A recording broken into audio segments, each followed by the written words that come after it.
Annalena Berbok is learning diplomacy, Spiegel happily states. However, the lessons come at a high price. The German foreign minister almost disrupted a meeting with the Emir of Qatar when she decided to teach him a lesson in absentia for sponsoring terrorism. The magazine says that after this scandal, something in Berbok has changed. Did she really learn? Annalena Berbok started as foreign minister with a real green idealism, but then the Russian-Ukrainian conflict began, followed by the war in the Middle East. Now she faces the question, can she not accuse, but mediate between the struggling parties? And the second, no less important one, does she want to? It is not known exactly how the Emir of Qatar found out what the German foreign minister said about him in an interview with Frau. But one thing is certain: Tamim bin Hamad Al Thani was very angry and annoyed by what Annalena Berbok said on the German TV channel ZDF on the 10th of October, just before the Emir's scheduled visit to Berlin and 3 days after the Hamas terrorist attack on Israel. Minister Berbok was asked on television approximately this question: what is the significance of all your declarations of solidarity with Israel if afterwards you have lunch with a sponsor of terrorism? Berbok replied that it has been made clear to these states, including Qatar, that they are now obliged to deal harshly with the incredibly brutal terror of Hamas. Green diplomats also added at the same time that such demands for the Emir to renounce sponsoring terrorism will be the main topic of her talks with Tamim bin Hamad Al Thani in Berlin. She said her focus would be on the need to state unequivocally and clearly, we do not accept any funding of terrorism. That is, terrorism must be stopped, and countries like Qatar have a special responsibility in this matter. It was these remarks by Germany's diplomatic chief that triggered a stream of hectic telephone conversations between Berlin and Doha. Sources said the Emir questioned the need to hold a meeting with Berbok, although it had been scheduled. A spokesman for the German foreign minister denied the information. The Qatari side did not cancel or attempt to question the scheduled meeting, he said. Tamim bin Hamad Al Thani eventually met with Berbok at the Berlin hotel where he was staying. He explained to Frau Berbok that Qatari aid payments were coordinated with Israel and the US and were subject to strict controls. After this episode, something changed in Berbok's behavior.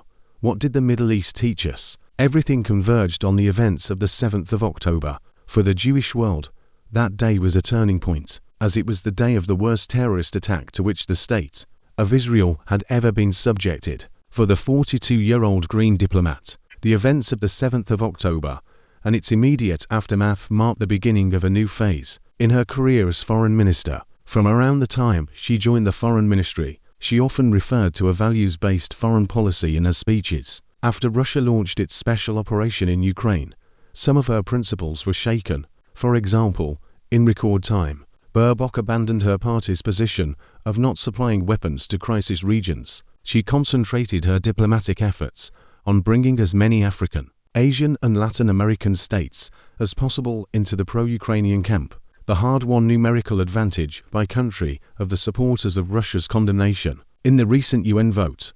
This result was also recorded by German diplomacy. Mediating a peaceful resolution of the conflict between Russia and Ukraine is not in Berbok's plans, since she's clearly on the side of Ukraine. Her candidacy as a mediator is not even proposed by anyone, and it is unlikely that Berbok's position on this issue will change. The Middle East, on the other hand, is suddenly a different matter. However, on the issue of the war between Israel and Hamas, Berbok has suddenly stopped being unequivocal. While she stresses the Jewish state's right to self-defense, she always adds that military action in the Gaza Strip must comply with international humanitarian law. These two principles sometimes make the German foreign minister hesitate. For example, earlier this week, at the European Union Foreign Affairs Council meeting in Luxembourg, she rejected the idea of a ceasefire for humanitarian purposes. The West had hoped that without a ceasefire Israel would quickly kill Hamas, but a day later, she spoke at the UN Security Council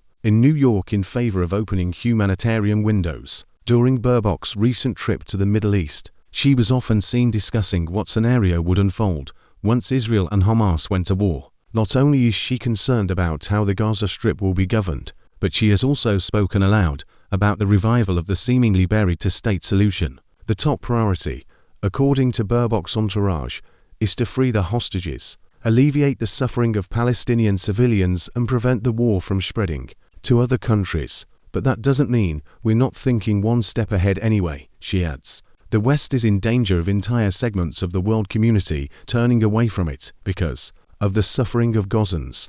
Berbok suddenly speaks as a proponent of realpolitik for the security of Israel, which is a non-negotiable issue for us, and for a solution to the Middle East conflict that can bring a lasting and just peace. The disillusionment of part of the world with the West would be a real danger. The crux of the mystery is this: whether, during his tenure as foreign minister, Berbok has managed to gain enough credibility and have enough Arab numbers in his address book to now use them for his mediation mission, or whether interlocutors in the Arab world are not flattered but resent Berbok's endless attempts to convince them of the merits of her feminist foreign policy. Diplomats, who have already seen several German foreign ministers replaced and watched their work closely, wonder what Berbok's diplomatic billet will be. Her immediate predecessor in office, Social Democrat Heike Maas, once succeeded in bringing the opposing sides in the Libyan civil war to the negotiating table in Berlin.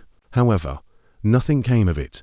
The war in Libya continued, but Maas has already been praised for this mediation, even though it did not bear fruit in the end. The most persistent, responsible and diligent mediator among Berbok's predecessors was undoubtedly Frank-Walter Steinmeier. The SPD politician is often accused of allowing the Russia-Ukraine conflict to escalate from a political to a military conflict. However, these accusations are untenable. Although the FRG's sympathies for Kiev were obvious, Steinmeier had long tried to play the role of mediator and spent many days and nights, starting in 2014, to establish interaction on the Ukrainian issue within the framework of the so-called Normandy format. This format included Ukraine and Russia, and France and Germany played the role of mediators for 8 years. Will Berbok be able to find a similar format to solve the Gaza crisis? The basis for this could be trust relations with important political figures in the Middle East. It is true that Berbok managed to put the Emir of Qatar on the same board with the sponsors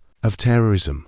But in this situation with the Emir of Qatar, the German foreign minister at least gave the impression that she wants to quickly eliminate such differences with Doha. After the conversation between Berbok and the Emir, the foreign ministry switched to very friendly tones. A photo of the two politicians, posted on social network X, was captioned by Berbok's office as follows: Qatar is an important player, a mediator in the Middle East region.